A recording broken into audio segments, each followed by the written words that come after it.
Hello and welcome to Ninja Prep. This is Kapil Goyal, your educator and mentor for PG Physics.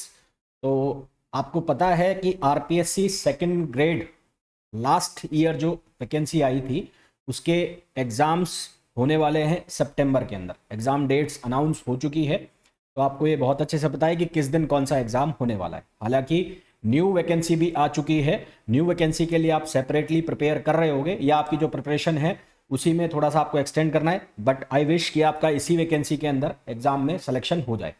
तो इस video में हम ये बात करने वाले हैं कि अभी जो सितंबर में एग्ज़ाम होने वाले हैं आरपीएससी सेकंड ग्रेड के, उसमें साइंस सब्जेक्ट के लिए लास्ट 30 डेज़ की आपकी क्या अप्रोच होनी चाहिए, आपकी क्या प्रिपरेशन स्ट्रेटजी होनी चाहिए, है ना। आपकी लास्ट 30 डेज़ की क्या प्रिपरेशन स्ट्रेटजी होनी चाहिए। और सेकंड पेपर को मैं ज़्यादा फोकस करूंगा, यानी कि जो आपका साइंस का पेपर है उसको आपको किस तरह से प्रिपेयर करना है।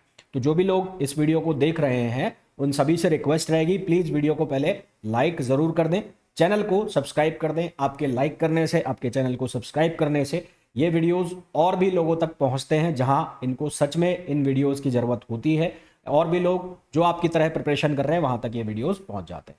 तो चलिए स्टार्ट करते हैं। तो सबसे पहले जैसा कि आपको पता है कि आपका जो ये रिटन टेस्ट है इसमें दो पेपर आपसे लिए जाएंगे। पहला पेपर जो होगा वो आपका जनरल स्टडीज़, जनरल नॉलेज का होगा, जिसमें आपसे 200 मार्क्स के क्वेश्चन पूछे जाएंगे। ठीक है, 200 नंबर के ये क्वेश्चन होंगे पेपर फर्स्ट के अंदर। उसका सिलेबस आपको बहुत अच्छे से पता है। उसका टाइमिंग होगा कितना, 2 घंटे का। 2 घंटे का उसका टाइमिंग होगा। 100 क्वेश्चन में होंगे, 100 क्वेश्चन उसमें पूछे जाएंगे। उसमें हर एक क्वेश्चन 2 नंबर का होगा। जनरल स्टडीज में आपसे क्या क्या पूछा जाएगा, आपसे ज्योग्राफी, हिस्ट्री, कल्चरल किसका, राजस्थान का, उसके अलावा करंट अफेयर राजस्थान के, जनरल नॉलेज वर्ल्ड का, इंडिया का, और एडुकेशन साइकोलॉजी ये आपसे पूछा जाएगा। नेगेटिव मार्किंग जो है वो इसमें एप्लीकेबल होगी। हर गलत आंसर के लिए 1/3 नेगेटिव मार्किंग होगी, यानी कि हर गलत आंसर पर आपका 1/3 मार्क्स जो हैं वो काटे जाएंगे।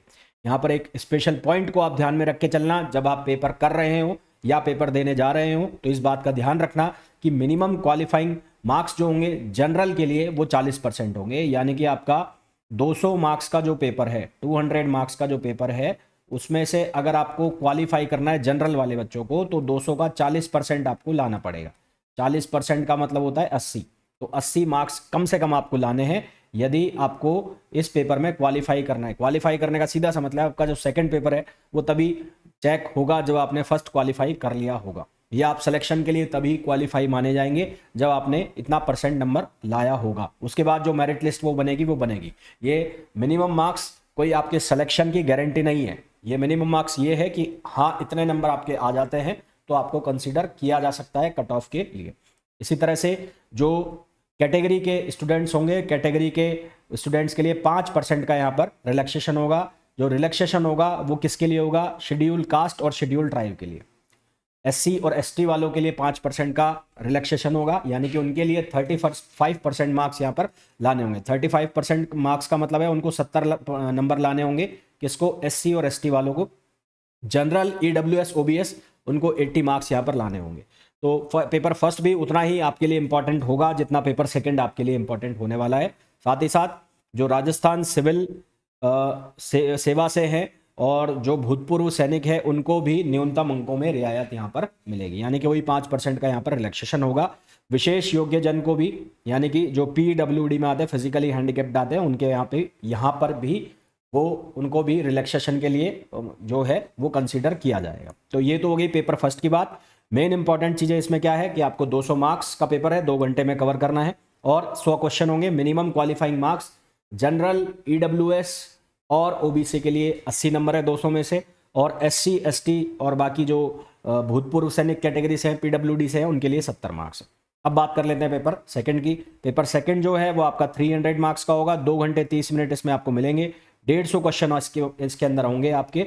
और ये जो 150 क्वेश्चन है ये कहाँ से पूछे जाएंगे, 11th-12th जो आपने पढ़ा है, जो भी आपका कंसर्न सब्जेक्ट होगा वहाँ से। उसके बाद जो आपकी ग्रेजुएशन के सब्जेक्ट है वो, और उसके अलावा जो आपकी पोस्ट ग्रेजुएशन के सब्जेक्ट हैं वो, और टीचिंग पैडागोगी के क्वेश्चन यहाँ पर पूछे जाएंगे। वही नेगेटिव मार्किंग 1/3 की होगी। वही परसेंटेज का क्राइटेरिया क्वालिफाइंग मार्क्स का, यानी कि जनरल, ओबीसी और ईडब्ल्यूएस को वही 40% मार्क्स कम से कम लाने होंगे। तो 40% कितना हो गया, 120 नंबर यहाँ पर मिनिमम आपके आने चाहिए यदि आपको आगे कंसिडर करवाना है अपने आप को। और इसी तरह से जो SC ST है उसके लिए वही 35% का क्राइटेरिया यहाँ पर होगा। तो ये तो बात हो गई किसकी, पेपर की, पेपर फर्स्ट और पेपर सेकंड की। कोई नई चीज़ मैंने आपको नहीं बताई है, ये आपको पता भी होगा, और नहीं पता है तो वो मिनिमम क्वालिफाइंग जो मार्क्स है उसको ध्यान में रखकर चलना, इतने नंबर आपको लाने हैं। अब बात कर लेते हैं पेपर सेकंड की आपकी क्या स्ट्रैटेजी होनी चाहिए। पेपर सेकंड के लिए आपकी क्या स्ट्रैटेजी होनी चाहिए, और मैं किसकी बात कर रहा हूँ, साइंस की बात कर रहा हूँ। ठीक है, किसकी बात कर रहा हूँ, साइंस। तो पिछले 4 से 5 पेपर मैंने उठा के देखे, तो वो 4 से 5 पेपर जब मैं उठा के देखता हूँ, आप भी देखोगे तो आपको भी पता लग जाएगा। तो उसमें टोटल 150 क्वेश्चन है। कितने क्वेश्चन है, 150। अब 150 जो क्वेश्चन है वो 4 सेगमेंट में बटे हुए हैं। फिजिक्स एक हो गया, फिजिक्स, ऑर्डर ये जरूरी नहीं है जो मैं आपको बता रहा हूँ, ये चेंज भी हो सकता है। और एक हो गया केमिस्ट्री, केमिस्ट्री, एक हो गया बॉटनी जूलॉजी, बॉटनी और जूलॉजी, और एक हो गया टीचिंग पेडागोगी। एक कौन सा हो गया, टीचिंग पेडागोगी। तो ये पेपर्स हैं, ये 4 सब्जेक्ट आपको पेपर में देखने को मिलेंगे। अब पिछले 4-5 साल के या 4-5 टर्म्स के अगर आप पेपर आप उठा के देखते हैं तो मैं आपको ये देखने को मिलेगा कि फिजिक्स के जो क्वेश्चन हैं वो लगभग 35 से 36 क्वेश्चन होते हैं। 35 टू 36 जो क्वेश्चंस हैं वो किसके होते हैं, फिजिक्स के होते हैं। यही पैटर्न आपको देखने को मिलेगा हर पेपर के अंदर, 35 से 36 क्वेश्चन। केमिस्ट्री के भी लगभग आपको यही 35 के आसपास क्वेश्चन मिलेंगे, 35 से 36, ये भी आपको केमिस्ट्री में मिलेंगे। बॉटनी जूलॉजी में आपको 58 टू 60 क्वेश्चन देखने को मिलेंगे। बॉटनी जूलॉजी के आपको 58 टू 60 क्वेश्चंस देखने को मिलेंगे। और टीचिंग पैडागोगी के जो क्वेश्चन है वो आपको 18 से 20 टीचिंग पैडागोगी के क्वेश्चन देखने को मिलेंगे। 18 से 20 क्वेश्चन टीचिंग पैडागोगी के देखने को मिलेंगे। अब यहां से अगर इस पैटर्न को ध्यान में रख के देखें तो जिन बच्चों का ग्रेजुएशन CBZ से है, CBZ मतलब केमिस्ट्री बॉटनी जूलॉजी से है, तो उनको यहाँ पर सीधा सीधा एडवांटेज होता है। तो जो केमिस्ट्री बॉटनी जूलॉजी वाला है उसको यहाँ पर एडवांटेज है। एडवांटेज यहाँ पर क्यों है, क्योंकि उन्होंने केमिस्ट्री पढ़ा हुआ है ग्रेजुएशन में, जिन बच्चों ने ठीक ठाक तरीके से पढ़ा हुआ है तो उन्होंने पढ़ा हुआ है। और बॉटनी और जूलॉजी वाला है जो उसके क्वेश्चंस यहाँ पर ज़्यादा हैं, तो और उन्होंने पढ़ा भी ठीक ठाक तरीके से है, तो उनको यहाँ पर सीधा सीधा एडवांटेज होता है। ठीक है, मैथ्स के जो बच्चे हैं जो साइंस से अपीयर होते हैं उनको यहाँ पर थोड़ा सा बॉटनी और जूलॉजी पर ज़्यादा फोकस करना होता है, उनको पढ़ना होता है। हालांकि मैथ्स बैकग्राउंड के बच्चे जो हैं वो मैथ का पेपर ज़्यादा प्रेफर करते हैं, पर नंबर ऑफ सीट्स ऊपर नीचे होते हैं तो फिर वो बॉटनी जूलॉजी या साइंस के पेपर के लिए भी जाते हैं, तो वहाँ पर उनको बॉटनी और जूलॉजी के ऊपर थोड़ा सा ज़्यादा काम करना होता है ना। अब बात कर लेते हैं कि आपको प्रिपेयर कैसे करना है। देखो मैंने कहा फिजिक्स जो है उससे 35 से 36 क्वेश्चन आएंगे। अब जो केमिस्ट्री बॉटनी जूलॉजी वाला बच्चा है उसका केमिस्ट्री लगभग ठीक होगा, उसका बॉटनी जूलॉजी लगभग ठीक होगा, उनकी हालत जो पतली हो सकती है या थोड़ी बहुत जो उनको दिक्कत आ सकती है वो फिजिक्स में आ सकती है। अब फिजिक्स में अगर दिक्कत आती है तो फिजिक्स का जब मैं पेपर देखता हूँ या जब मैंने फिजिक्स का पेपर का एनालिसिस किया तो उस पेपर में मेरे को देखने को ये मिला कि वो जो 35 से 36 क्वेश्चन है उसमें से लगभग 30 क्वेश्चंस जो हैं वो 11-12 के होते हैं, 11 एंड 12 के। और लगभग 5 से जो 6 क्वेश्चन है, 5 से 6 क्वेश्चन, वो 5 से 6 क्वेश्चन कहाँ से होते हैं, आपकी ग्रेजुएशन एंड पोस्ट ग्रेजुएशन से होते हैं। 5 से 6 question graduation and post graduation से होते हैं। तो मेरे हिसाब से जो केमिस्ट्री बॉटनी जूलॉजी वाला बच्चा है, जो CBZ वाला बच्चा है, या इवन जो PCM वाला बच्चा भी है जिसके पास ग्रेजुएशन में PCM था, तो ये 5 से 6 क्वेश्चन के पीछे पूरी पूरी ग्रेजुएशन वाला सिलेबस पढ़ना, पूरी पूरी पोस्ट ग्रेजुएशन वाला सिलेबस पढ़ना बेवकूफ़ी है। आपका सिलेबस तो पूरा दिया हुआ है, पूरी की पूरी ग्रेजुएशन रखी हुई है उसमें और पूरी की पूरी पोस्ट ग्रेजुएशन रखी हुई है, पर वो मेरे हिसाब से बेवकूफ़ी है। तो उसमें भी अगर मतलब पढ़ना ही है कि आपको टॉप करना है तो उसमें आप सेलेक्टिव पढ़ो, कुछ एक ऐसे सब्जेक्ट पढ़ो जिनको आप पढ़ सकते हो, क्योंकि जो मैथ्स वाला बच्चा है वो तो फिर भी चीज़ें रिलेट कर सकता है, जो बॉटनी जूलॉजी वाला बच्चा है उसके तो ऊपर से जाएंगी ये सारी चीज़ें। जो ग्रेजुएशन की फिजिक्स है और जो पोस्ट ग्रेजुएशन की फिजिक्स है वो ऊपर से जाएंगी। मैंने ऐसा देखा है कि यूट्यूब पर तो खैर लोग कंटेंट बनाते हैं, तो कंटेंट बनाते हैं तो आप वो देखते भी हो, पर मुझे ये लगता है, मेरा ऐसा मानना है कि ये जो ग्रेजुएशन पोस्ट ग्रेजुएशन के क्वेश्चन है इतने नहीं आते, 5 से 6 क्वेश्चन आते हैं। तो इन पे फोकस करने के बजाय अगर आप ऐसे सब्जेक्ट्स पे फोकस रखें जिनमें आपका अच्छा खासा होल्ड है, जिन पे आपकी कमांड है, तो वो आपके लिए बेनिफिट होगा। अब ये जो 30 क्वेश्चन है 11th 12th वाले, यहाँ पर भी अगर मैं इसको बांटता हूँ तो 11th क्लास में आपने पढ़ा होगा, ये तो केमिस्ट्री बॉटनी जूलॉजी वालों ने भी पढ़ा होगा 11th क्लास का फिजिक्स। तो यहाँ पर एक पोर्शन होता है जिसको कहते हैं काइनेमेटिक्स, जिसमें आप पढ़ते हैं first law, one dimension motion, motion in plane, Newton's law of motion, उसके अलावा यूनिट डायमेंशन। काइनेमेटिक्स हो गया, यूनिट डायमेंशन हो गए, unit dimension, work power energy, और इसके अलावा न्यूटन्स लॉ एनएलएम। यहां से लगभग आपको 11 से 12 क्वेश्चन देखने को मिलेंगे हर पेपर के अंदर, उठा के देख लेना। यहां से लगभग आपको 11 से 12 क्वेश्चन देखने को मिलेंगे। उसके अलावा 11th में ही होता है ग्रेविटेशन, ग्रेविटेशन एक होता है solids and fluids, solid and fluids. तो सॉलिड एंड फ्लूइड्स से लगभग आपको 2 से 3 क्वेश्चन, और ग्रेविटेशन से लगभग आपको 2 से और 3 क्वेश्चन देखने को मिलते हैं। इसी तरह से इसमें एक पार्ट होता है waves and oscillation, waves oscillation, waves and oscillation, और एक होता है थर्मोडायनेमिक्स, वेव्स एंड ऑसिलेशन, और एक होता है थर्मोडायनेमिक्स।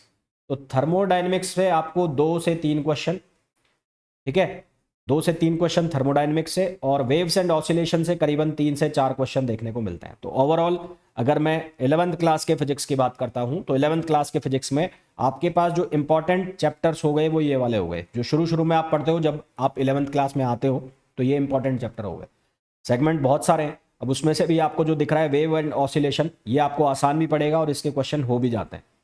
थर्मोडायनेमिक्स में भी जो काइनेटिक थ्योरी ऑफ गैसेज वाले क्वेश्चन है वो उसमें से क्वेश्चन देखने को मिलते हैं। बाकी थर्मोडायनेमिक्स होने को बहुत बड़ा है। तो अगर मैं 11th क्लास की फिजिक्स की बात करूं तो ज़्यादातर जो पेपर है वो कॉन्सेंट्रेटेड है किसके ऊपर, इस वाले पोर्शन के ऊपर है। इस वाले पोर्शन के अलावा वेव्स एंड ऑसिलेशन के ऊपर क्वेश्चन ज़्यादा है। उसके अलावा बाकी सब में इतना दिमाग खपाने की ज़रूरत है नहीं अगर आप CVZ बैकग्राउंड से हैं, क्योंकि आप बेटर है कि आप फोकस करें केमिस्ट्री के ऊपर, बेटर है कि आप फोकस करें बॉटनी और जूलॉजी के ऊपर। फिजिक्स में आप सेलेक्टेड पढ़ें तो वो आपके लिए बेनिफिशियल होगा। इसी तरह से अगर मैं 12th क्लास की फिजिक्स की बात करूं, किसकी बात करूं, 12th क्लास के फिजिक्स की बात करूं, तो 12th क्लास में जो इलेक्ट्रिसिटी एंड मैग्नेटिज्म वाला पोर्शन है, कौन सा पोर्शन, इलेक्ट्रिसिटी एंड मैग्नेटिज्म वाला पोर्शन जो है, वहां से करीबन 4 से 5 क्वेश्चन होता है इलेक्ट्रिसिटी एंड मैग्नेटिज्म। बहुत ज़्यादा क्वेश्चन वहां से भी नहीं, 4 से 5 क्वेश्चन है इलेक्ट्रिसिटी एंड मैग्नेटिज्म।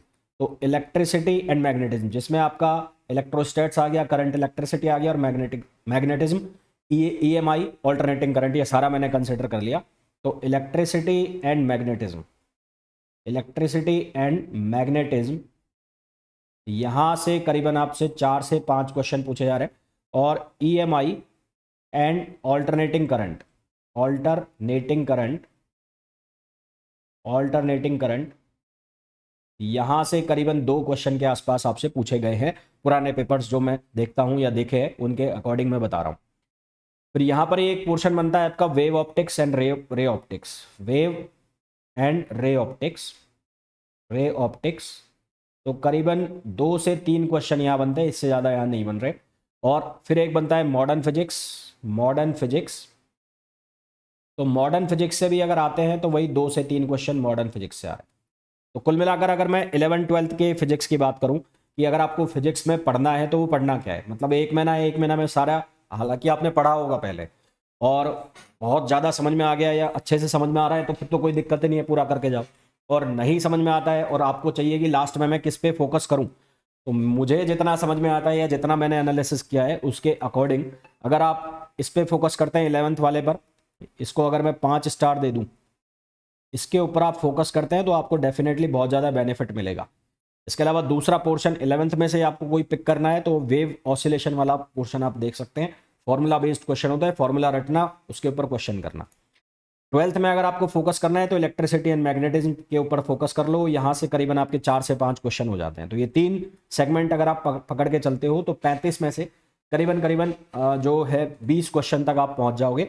यदि आपने फिजिक्स पहले नहीं पढ़ा हुआ है या आपको फिजिक्स में प्रॉब्लम होती है तो ये जो क्वेश्चंस हैं इनके क्वेश्चंस कर लेना। क्वेश्चन कौन से करने हैं? नीट एग्जाम के जो क्वेश्चन है, नीट के, मैं फिर बोल रहा हूँ नीट के क्वेश्चन, और जो आपकी फिजिक्स में बुक्स, अगर ग्रेजुएशन का करना है, ग्रेजुएशन का हालांकि मैं मना कर रहा हूँ, ग्रेजुएशन का मत करना, अगर करना है तो ग्रेजुएशन में आपकी जो राजस्थान यूनिवर्सिटी की बुक्स चलती है वहाँ से उनके क्वेश्चंस कर लेना एग्जाम्पल।